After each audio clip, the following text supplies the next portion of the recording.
Olá! Muito bem-vindos a mais um programa de estudos bíblicos aqui na Rede Super. Eu sou a pastora Ana e hoje eu quero convidar você para estudar comigo 3 livros históricos. Eles estão ali pós o cativeiro da Babilônia. Então hoje nós vamos ver Esdras, Neemias e Esther. Então pegue aí a sua Bíblia, pega o seu caderninho e anote comigo aí cada passagem e cada parte do estudo. Vamos lá? Queridos, apenas para te situar, nós vimos ali o panorama geral, do Antigo Testamento. Depois nós estudamos o Pentateuco e agora estamos estudando os livros históricos, chegando hoje ao fim desse estudo com esses 3 livros pós-exílico. Então eu queria convidar você a começar comigo. Vem agora, vou começar do cativeiro e aí nós vamos passando, essas histórias. Abre comigo então a sua Bíblia, lá no livro do profeta maior Jeremias. E nós vamos ler o verso 24 e nós vamos ler o capítulo 25, verso 11. Capítulo 25, verso 11, diz assim. Já está com a sua Bíblia aí? Então vamos lá. Toda essa terra se tornará uma ruína desolada. E estas nações estarão sujeitas ao rei da Babilônia durante quantos anos?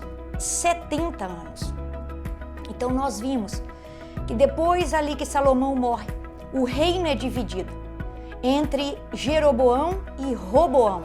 Aí torna-se o reino do norte com a capital Samaria e o reino do sul com a capital Jerusalém. Aí nós vimos também que em 722 o Império Assírio vem, toma Samaria e há a queda de Samaria. Então, alguns anos depois, vem no reino do sul a Babilônia, 586, e toma Jerusalém e há a queda de Jerusalém. E nós vemos aqui que Jeremias profetizou sobre esse tempo do cativeiro. Seriam 70 anos de cativeiro. O Senhor enviou profetas para alertar o povo. O Senhor, queridos, comunicou o povo para que o povo se arrependesse, mas o povo continuou obstinado no seu coração, não se arrependeu. Então o Senhor falou que os levaria para esse cativeiro de 70 anos. Mas Jeremias também profetizou que o Senhor os tiraria dali. Então abre comigo agora em Jeremias 29, 10. Jeremias 29, 10. Diz assim: Assim diz o Senhor, quando se completarem, olha de novo, os 70 anos da Babilônia, eu cumprirei a minha promessa em favor de vocês, de trazê-los de volta para esse lugar. Porque eu, que conheço os planos que tenho para vocês, diz o Senhor, planos de fazê-los prosperar e não de lhes causar dano, planos de dar-lhes esperança e um futuro. Então aqui nós vemos Jeremias profetizando o cativeiro, que esse império viria e levaria o povo para o cativeiro, mas também vemos, queridos, aqui a própria promessa do Senhor que os tiraria daquele cativeiro. Então, depois da Babilônia, nós vamos ver que se levanta um outro império, o Império Medo-Persa.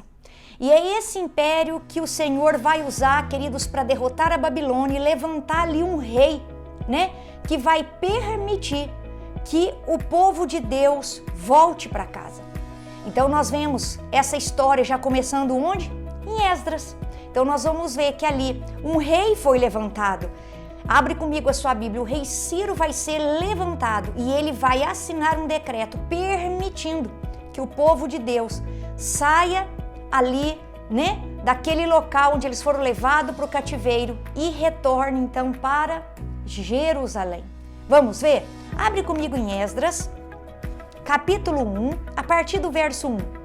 No primeiro ano do reinado de Ciro, rei da Pérsia, a fim de que se cumprisse o quê? A palavra do Senhor falada por Jeremias, o Senhor despertou o coração do Ciro, rei da Pérsia, para redigir uma proclamação e divulgá-la em todo o seu reino nestes termos. Assim diz Ciro, rei da Pérsia: o Senhor, o Deus dos céus, deu-me todos os reinos da terra e designou-me para construir um templo para ele em Jerusalém de Judá. Qualquer do seu povo que esteja entre vocês, que o seu Deus esteja com ele, e que vá a Jerusalém de Judá reconstruir o templo do Senhor, o Deus de Israel, o Deus que em Jerusalém tem a sua morada, e que todo sobrevivente, seja qual for o lugar em que esteja vivendo, receba dos que ali vivem prata, ouro, bens, animais e ofertas voluntárias para o templo de Deus em Jerusalém. Então, queridos, nós vemos aqui que impérios se levantam, né? Impérios caem, mas a palavra do Senhor, ela permanece. Reis sentaram-se nos tronos, reis foram ali, queridos, retirados dos tronos, mas o Senhor, o nosso Deus, ele permanece assentado no trono para sempre. Então nós vemos aqui Império Assírio, nós vemos aqui Império Babilônico, vemos aqui, queridos, Império Medo-Persa, e vamos ver também que depois do Medo-Persa vem o grego, e depois vem o Império Romano, e na época que Jesus vem é o Império Romano. Mas fato é que então agora acabou o cativeiro. Mas então naqueles 70 anos ali que o povo ficou cativo, né, na Babilônia, nós vemos ali, né, a história de Daniel com o rei Nabucodonosor. Você conhece a história de Daniel, dos amigos dele. E aí, queridos, nós vamos ver que nessa época, 2 profetas, na época do cativeiro, se destacaram. O profeta Daniel e o profeta Ezequiel, né? E aí, então, vem esse império, Deus toca no coração desse rei, e esse rei libera o povo para voltar para Jerusalém, para reconstruir o templo. Só que eles não voltam, queridos, todos de uma vez. Eles vão voltar em 3 etapas. Guarde aí comigo, 3 etapas. Então eles voltam. Primeiro, o primeiro grupo de exilados que sai da Babilônia para retornar para Jerusalém. Eles saem com um homem chamado Zorobabel. Então essa é a primeira leva, né, das pessoas que saem ali para retornar para Jerusalém. Então nesses 6 primeiros capítulos aqui, você vai ver que ao chegarem lá, né, eles vão levantar um altar, a adoração, queridos, vai ser retomada, né? Eles vão começar a reconstruir, então, o templo do Senhor, e essa reconstrução vai levar 5 anos. Agora, você vai encontrar no capítulo 4 que há uma oposição à obra, né? Você vai ver que Esdras aqui encontra essa oposição, Neemias, que nós vamos ver daqui a pouco, encontra essa oposição. Mas, queridos, o povo de Deus vai sair vitorioso e no final eles vão concluir essa obra. Então, sai o primeiro grupo com Zorobabel. E aí, queridos, acontece algo. Então, nos primeiros 6 capítulos a gente vê essa bênção, o templo sendo reconstruído, né? Sendo levantado. Só que aí vai haver um período vago entre esse primeiro grupo que saiu e o segundo grupo que vem. Vai haver ali, queridos, 58 anos de lacuna. E aí é nessa lacuna, né? Nessa lacuna de 58 anos é que está inserida a história da rainha Esther. É aqui nesse período, né, que nós datamos o livro de Esther. Porque Esther, ele não foi a história daqueles grupos que saíram da Babilônia e retornaram para Jerusalém. Não. Antes, a história relatada no livro de Esther é uma história contada por aqueles ali, né, por aquele povo que ficou na Babilônia, sobre o domínio aqui, né, do Império Persa. Então nós vemos isso daí. Você guardou comigo? Vai fazendo a sua linha do tempo.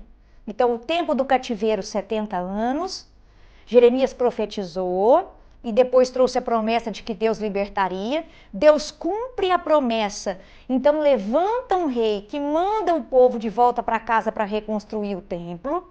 O povo volta em 3 grupos, o primeiro deles com Zorobabel, o segundo deles nós vamos ver com Esdras e o terceiro deles com Neemias. Mas nesse período de 58 anos, ali que se passa, né, entre a saída do primeiro grupo com Zorobabel E a segunda, nesse intervalo de tempo, queridos, vai ser então relatada essa história de Ester. E você conhece a história da rainha Ester? Você sabe que eles estavam ali, né? E ali o rei Xerxes, o Assuero, ele era casado com uma outra rainha, a rainha Vasti. E aí num dia de bebedeira e festa ali, essa rainha se recusa a ser ali para ele, né, um objeto para que ele mostrasse ela para os seus amigos. E ele então, queridos, tira essa rainha do trono, tira Vasti do trono, e então se levanta uma outra rainha. Então essa rainha que vai ser levantada, essa judia, né, essa jovem, ela é Ester. E Deus vai usar, né, Ester ali para intervir a favor do seu povo. A gente sabe ali que ela tinha, uns vão falar que era primo, né? O Mordecai era um grande amigo seu, também do povo judeu, mas tinha um homem que ali tramou contra o povo judeu, que foi Amã. A farsa é descoberta. Ester ali conclama oração e jejum naquele reino. O rei, né, o seu esposo, então, ele aceita recebê-la para uma conversa, e nesse jantar que ela tem de 2 noites com o rei e também com Amã, a trama ali é revelada. Amã é enforcado na forca que ele preparou para o seu inimigo, né, Mordecai. E Mordecai, então, ele é elevado assim com honra. Então essa é a história de como Deus preservou o seu povo e não deixou que o seu povo fosse ali destruído durante uma perseguição, né, no reinado desse rei aqui, Assuero. E aí então vem o segundo grupo. Então o segundo grupo sai com quem? Sai com Esdras. Então nós vamos ver Esdras saindo aqui, e Esdras, queridos, ele vai se preocupar com a consagração do povo. Esdras chega ali e vê um povo, o que aconteceu? Casado com outros povos. Aqueles homens tomaram mulheres de outros povos. Então ele vai chegar ali, ele vai tentar consagrar esse povo e vai pedir que aqueles homens se divorciem daquelas mulheres. Ele também, queridos, vai ali, né? Não apenas fazer isso, mas ele vai também ali reescrever aquela lei, lembrar o povo daquela lei e vai tentar levar o povo a essa consagração ao Senhor. Então esse é o segundo grupo. Mas eu falei para você que sai um terceiro grupo. E esse terceiro grupo de exilados sai com Neemias. E aí nós vemos, já é outra história, se você quiser você abre aí comigo agora. Neemias. Olha aí, ele está lá servindo como copeiro, né? No palácio do rei. E ele recebe ali uns conterrâneos, e esses conterrâneos narram para ele o estado que estava aquela cidade. Então ele começa ali a clamar pelo seu povo. Olha aí comigo, Neemias 1:1. Palavra de Neemias, filho de Acalias. No mês de Quisleu, no 20º ano, enquanto eu estava na cidade de Suzã, Hanani, um dos meus irmãos, veio de Judá com alguns outros homens, e eu lhes perguntei acerca dos judeus que restaram, os sobreviventes do cativeiro, e também sobre Jerusalém. E eles me responderam: aqueles que sobreviveram ao cativeiro estão lá na província, passam por grande sofrimento e humilhação. O muro de Jerusalém foi derrubado e suas portas foram destruídas pelo fogo. Quando ouvi essas coisas, sentei-me e chorei. Passei dias lamentando, jejuando ao Deus dos céus. Então Deus ali, depois desse lamento, depois dessa oração, cria uma oportunidade, né, para Neemias diante do seu rei ali, né? E ali ele vê que Neemias estava abatido. E ele então pede ao rei para voltar a Jerusalém e para reconstruir os muros. Então agora, esse rei também, o coração dele é inclinado, e ele vai enviar Neemias e vai colocá-lo ali como governador, né, ali de Jerusalém. E eles vão reconstruir aqueles muros, apesar de todo o levante, apesar de toda tentativa de paralisar a obra, queridos, em 52 dias, numa estratégia de liderança assim fenomenal. Aquela população, aquele povo vai reerguer os muros da cidade. Então você está aí comigo? O cativeiro, 3 grupos saem, o Zorobabel, aí reconstrói o templo. Aí tem um período de 58 anos, é a história ali que se narra no livro de Esther. Aí vem o segundo grupo de exilados, Esdras, que conclama ali o divórcio daqueles homens com aquelas mulheres que não eram do povo de Deus, também consagração do povo. E o terceiro grupo, então, com Neemias, a reconstrução dos muros. E o final do livro então, aqui de Neemias, que vai falar também de consagração e de purificação. Ah, queridos, nós olhamos para essa história e vemos como a Bíblia é perfeita, como aqui se encaixa. E já que eu falei, né, daqueles profetas que profetizaram na época do cativeiro, como Ezequiel e Daniel, aqui no tempo de Esdras, 2 profetas aqui foram vitais, que foi Ageu e Zacarias. Eles animaram o povo, eles trouxeram um novo ânimo para o povo. Estou aqui gaguejando, né? Me perdoa. Para que o povo ali reconstruísse o templo para o Senhor. Também, depois aqui nessa época, quem vai ser um profeta que vai estar aqui nessa época é Malaquias. Então você conhece aí 3 profetas pós-exílicos, Ageu, Zacarias e Malaquias. E durante o cativeiro, então, Ezequiel e Daniel. Aí, queridos, é importante falar algo para você, porque eu e você temos aqui, ó, no nosso índice, né? Nós abrimos o índice do Antigo Testamento e nós encontramos essa divisão, igual você já sabe, o Pentateuco, os livros históricos, os livros poéticos e os profetas maiores e menores.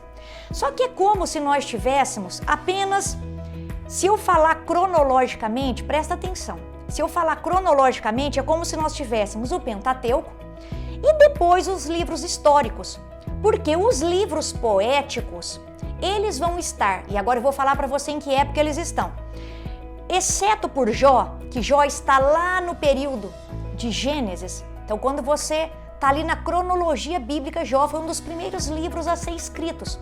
Então na sequência da sua Bíblia ele está nos livros poéticos, mas na cronologia ele está lá junto com Gênesis. E os outros livros poéticos, cronologicamente, eles estão ali por volta de 1930, 1931, quando houve o racha do reino, entre o Reino do Norte e o Reino do Sul. E esses outros profetas que você vê aqui, os profetas maiores e os profetas menores, eles se encaixam dentro do período aqui que você vê dos reis.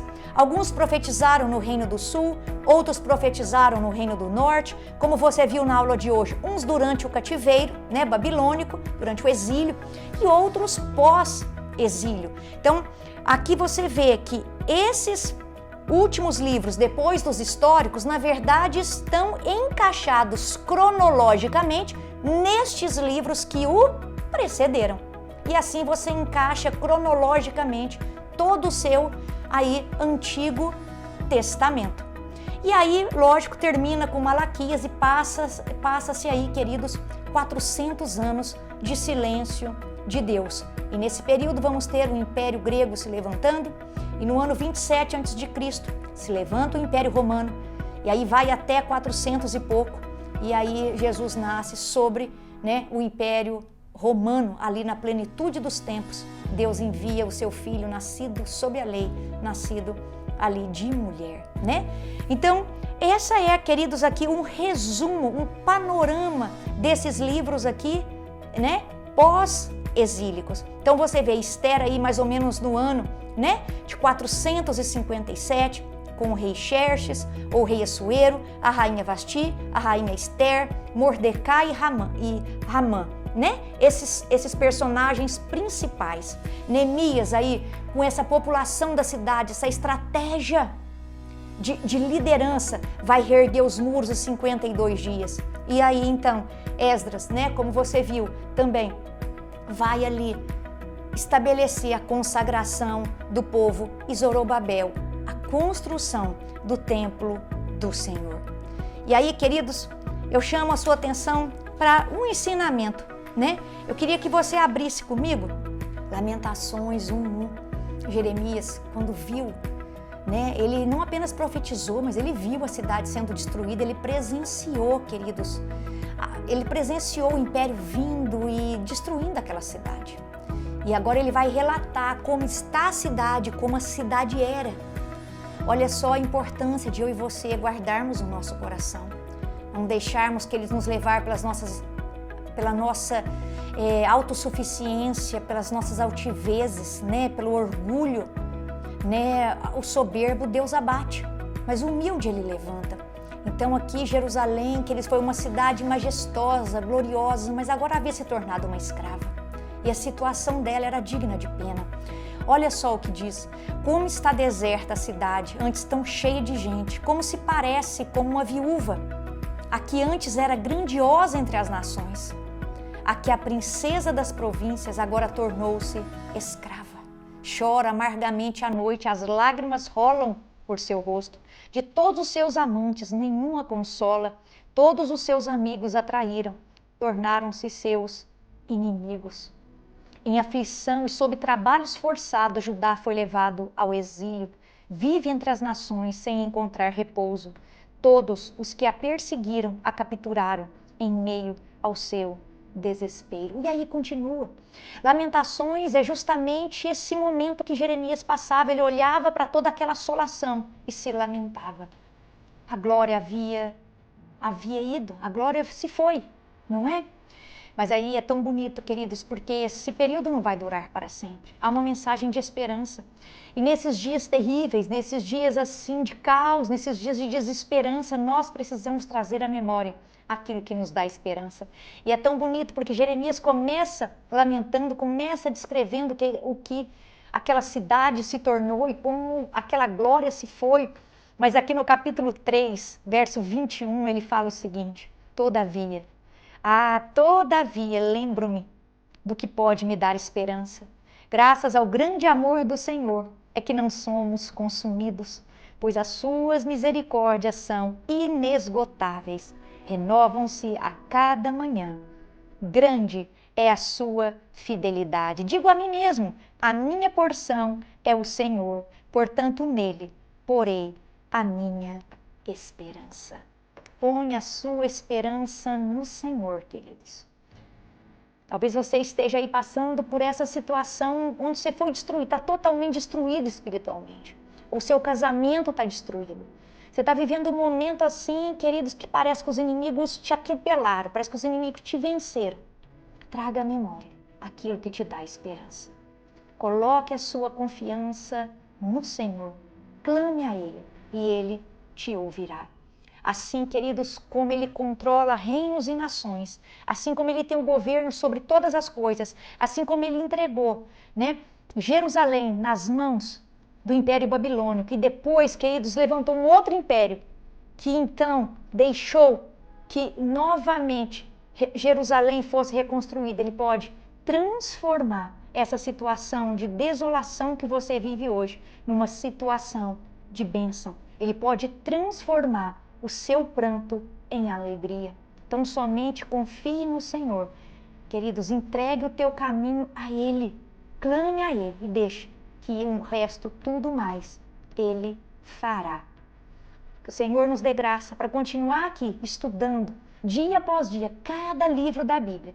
E a minha oração é que para que esse estudo chegue aí no seu coração, para que você aprenda e que você seja tão edificado quanto eu sou quando eu estou preparando cada uma dessas lições. Eu sei, queridos, que é simples, mas é feito de coração para você que está aí do outro lado me acompanhando.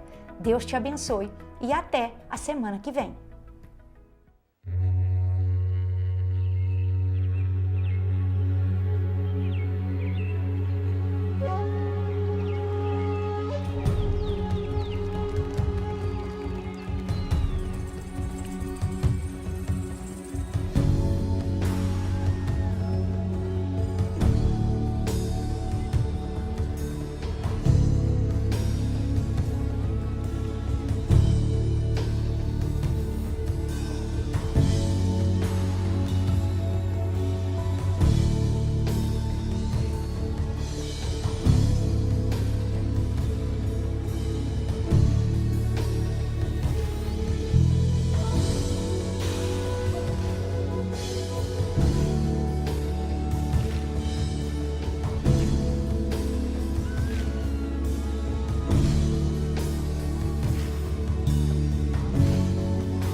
Santo